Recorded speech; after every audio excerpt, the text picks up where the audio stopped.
So this video is a follow-up to the Perpetual monthly calendar. This is a video just showing you very quickly the Perpetual annual calendar. And in this video, I'm actually going to start with the login because last time I was already in Cricut Design Space.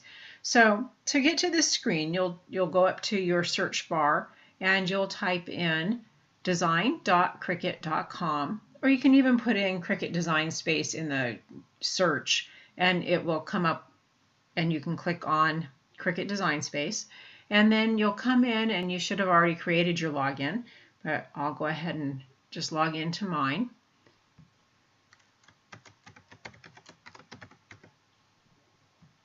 And then click sign in.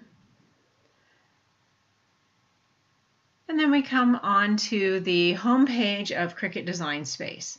So you have some information here about Access and Cricut Maker, and you can scroll through this page a little if you want to see what they have.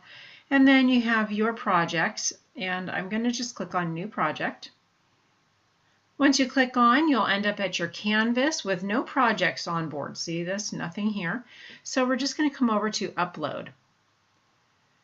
And you'll just go through the process of uploading an image. It's actually sitting right here.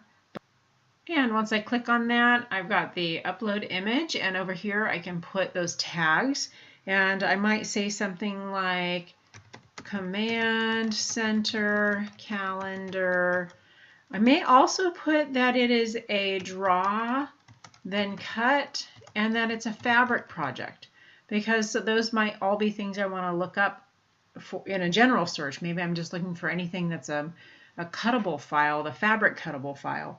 So I can put those tags in. You can really make those tags be anything you want, anything that you think will make your search easier. Click on Save. That image will then be uploaded and ready for you. So it'll always be the first one on this left-hand side. Click on that image. You'll see that green highlight around it. And then you come over here and say Insert. Now when I designed these, I just had them upright, and the width on this is 14 inches. Well, our mats are 12 inches, so that's just not going to work. I am going to use a large mat. It's 24 inches long, so it will work on the larger mat. I just need to rotate the picture.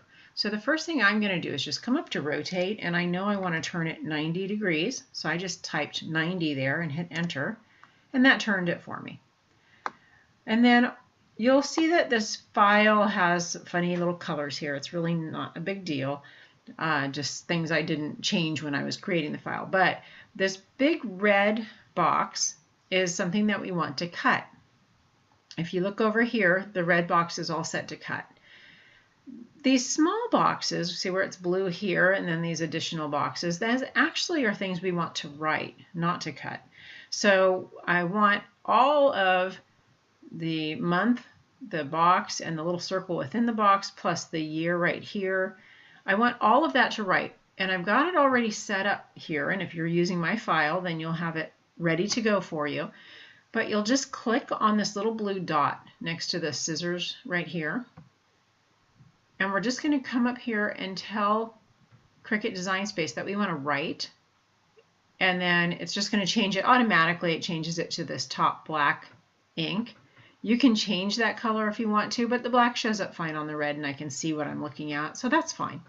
So that's good. I'm all set to write that part now, and you can see the little pen there.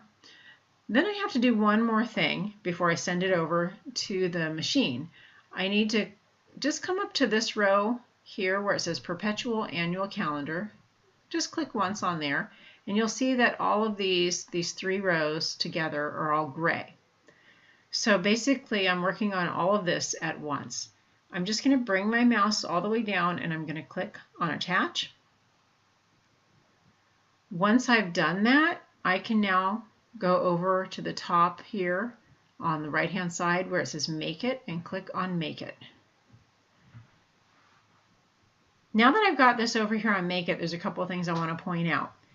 If you failed to attach your file, then you will not have just one mat here. You'll have two mats, one here and one usually right down here, And one will be set up to draw the outline, and the second one will be set up separately to cut. So if you see two, then go back and make sure you attach everything.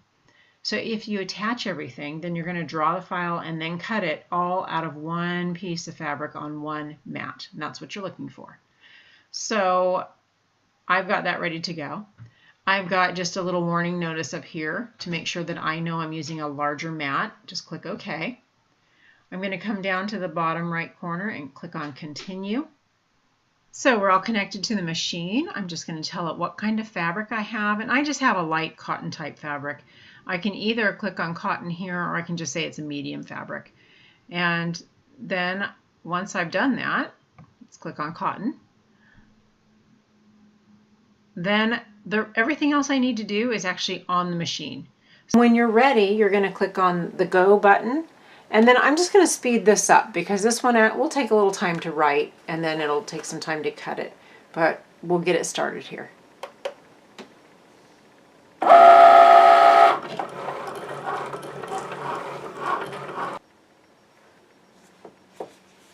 So I'm just going to show you the final product here. This is the annual calendar. If you want to see how I put the frame together, I did the same thing with the monthly calendar. So you can click on the little button and go to that video and watch how it was put together. This is the same thing, but just a year. It's the year. I put a slash mark here because most of the time you're not starting out in January. It might be from 17 to 18. And I designed this calendar so when you fill it out, you can go in and put the year. So we're finishing up 2017 when I made this video, and 2018 is coming. So I did the slash there, so that's why. And in January is going to be 18, and February is 18, but down here we're still finishing up 17 of November, and December is also 17, and October, frankly, is 17 also. I might put a little line around it, because you know what? I can just erase that and do it again. So that's my Perpetual annual calendar, and I'm going to hang this with that monthly calendar together, and my family can see anything going on for the year and mark out special events and then do the detailed events on that monthly calendar.